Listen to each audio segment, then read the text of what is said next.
Pekan ini, publik dikejutkan dengan kasus korupsi yang dilakukan oleh sejumlah hakim yang bertugas di Pengadilan Negeri Jakarta Pusat dan Jakarta Selatan. Kasus yang diduga nilainya fantastik hingga 60 miliar rupiah itu berhasil diungkap Kejaksaan Agung setelah para tersangka penerima dan pelaku suap kasus ekspor CPO itu terbukti telah menerima uang suap. Transaksi haram itu dilakukan setelah dua hakim Pengadilan Negeri Jakarta Pusat, Agam Syarif Baharudin, dan Ali Muhtarom, serta hakim Pengadilan Negeri Jakarta Selatan, Juyamto, yang menyidangkan kasus suap ekspor CPO mendapatkan order dari pihak tersangka melalui Ketua Hakim Pengadilan Jakarta Selatan, Muhammad Arif Nuryanto, menjatuhkan vonis bebas kepada 3 terdakwa korporasi yang terlibat. Sejumlah barang bukti berupa uang tunai dalam bentuk dolar Singapura dan Amerika senilai miliaran rupiah berhasil disita pihak Kejaksaan Agung. Bahkan Kejagung juga menyita 21 unit sepeda motor, 7 sepeda, dan beberapa mobil mewah dari para tersangka.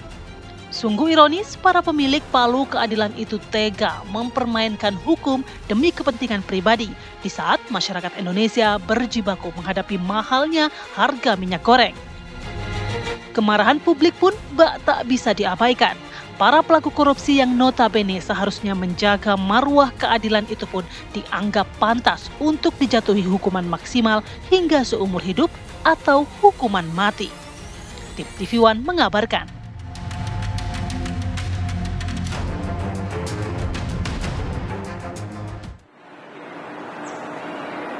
Pemirsa, kembali di Apa Kabar Indonesia Pagi on Location bersama saya Zenedine Duhan, dan kira-kira seperti inilah rasanya kalau hidup masih muda, sukses, punya Ferrari ya setiap pagi selfie, upload Instagram, menikmati pemandangan mobil mewah yang dibeli seharga 17 miliar sekian. Harganya pasti lebih dari 17 miliar. Namun sayangnya ini cuman halu karena saat ini saya hanya bisa berhayal di pagi hari ini karena mobil-mobil yang berada di belakang saya ini bukan mobil saya sendiri, bukan juga mobil pameran, karena mobil-mobil yang berada di belakang saya ini mobil-mobil mahal, termasuk juga motor-motor mahal yang berada di belakang saya.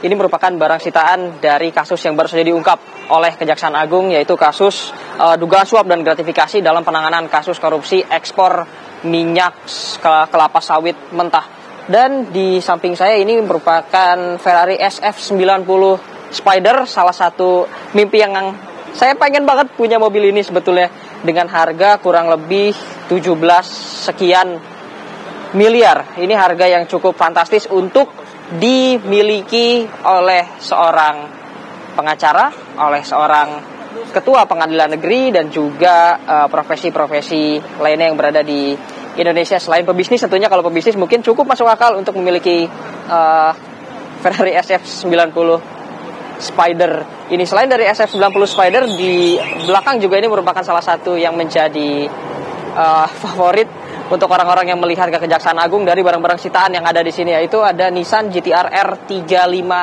Nismo. Nah, kalau Anda tahu, mobil ini merupakan GT-R R35 dengan varian tertinggi, yaitu varian Nismo yang memang diciptakan tidak sebanyak GT-R R35 biasanya, dan juga harganya juga cukup mahal, ini mencapai miliaran rupiah, sehingga juga ini merupakan salah satu barang sitaan yang disita dari beberapa tersangka yang juga sudah ditetapkan sebagai tersangka. Total ada 7 orang tersangka yang sudah ditetapkan pada saat ini. Selain dari Nissan GT-R, saya juga akan memperlihatkan kepada Anda di belakang juga ada SUV yang cukup mewah seperti itu. Ada Land Rover Defender. Ini juga ada 2 versi. Ini adalah versi dengan tahun yang lebih baru. Lalu di ujung di belakang sebetulnya ada juga dengan versi yang lebih lama. Selain itu juga ada Mercedes-Benz. Ini G-Class G63 yang harganya juga cukup fantastis. Ini ada di angka 7 miliar lebih. Memang barang bukti yang disita ini sejauh kami melakukan peliputan di sini adalah barang bukti paling mewah dibanding yang lain. Dibandingkan dengan yang lain. Nah, selain itu juga ada barang bukti lain. Ini berupa sepeda motor dan juga barang bukti berupa sepeda. Nah, untuk sepeda sendiri ini ada dari Brompton dan juga beberapa merek sepeda mahal lainnya yang harganya bisa mencapai 40-50 juta.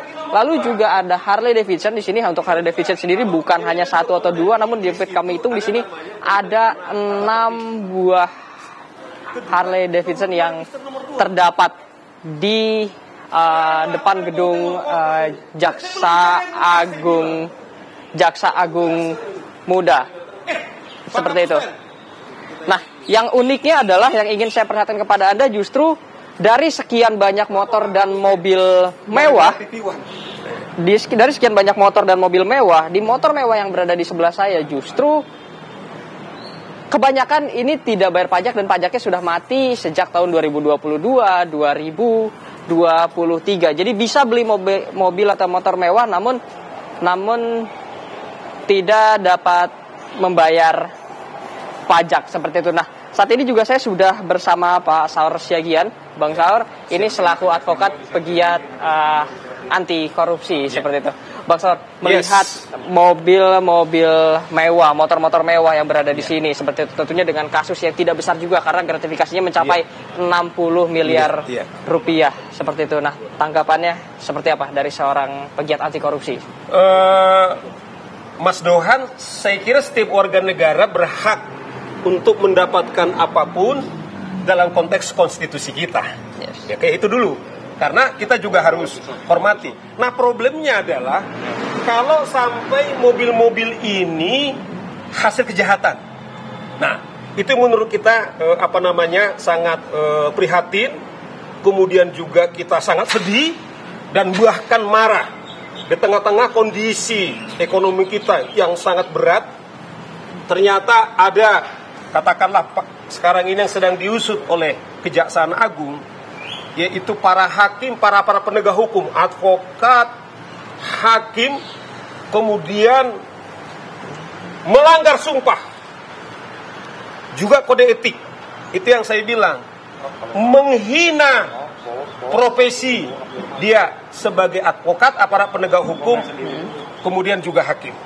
Nah, bayangkan, ini yang saya bilang, kalau kasus majelis hakim ini kan menangani kasus korupsi, dan katanya mereka ini adalah hakim-hakim pilihan. Coba bagaimana kejahatannya ini yang sangat mengerikan. Hakim yang menyidangkan soal korupsi, tetapi dia juga korupsi. Bahkan yang katakanlah ini jadi sangat fenomenal, juga maklarnya itu adalah ketua pengadilan yang saat ini ketua pengadilan Jakarta Selatan, yang saat itu menjadi wakil ketua. Nah, oleh karena itu kita sangat mengapresiasi kejaksaan yang mengusut tuntas kasus ini, dan kita harapkan supaya kasus ini betul-betul tuntas, tidak hanya katakanlah sekarang ini, jangan-jangan masih ada di belakang ini semuanya, Bro Dohan. Kesannya kan hukum sekarang dilihatnya hukum dapat dibeli seperti itu, dari hakim ini, dari pengadilan jadi ke showroom gitu seperti kalau kita lihat pada saat ini. Nah, kepercayaan masyarakat tentunya juga menurun. Ini hal yang wajar dan pasti terjadi seperti itu, melihat hakimnya sendiri melakukan suap dan juga gratifikasi. Lalu harusnya seperti apa gitu untuk seorang hakim bisa mengembalikan kembali gitu? Adohan, kalau kita lihat rilis dari juru bicara Mahkamah Agung, katanya sudah ada 5 tingkat pengawasan yang diberikan kepada hakim. Mulai dengan KY eksternal, kemudian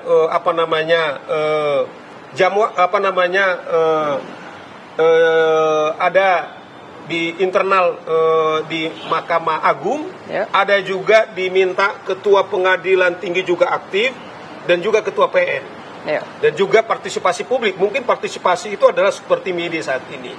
Nah, oleh karena itu menurut saya berarti kalau kita bicara bagaimana mencegah, yaitu menjaga nurani dan integritas daripada si hakim sendiri.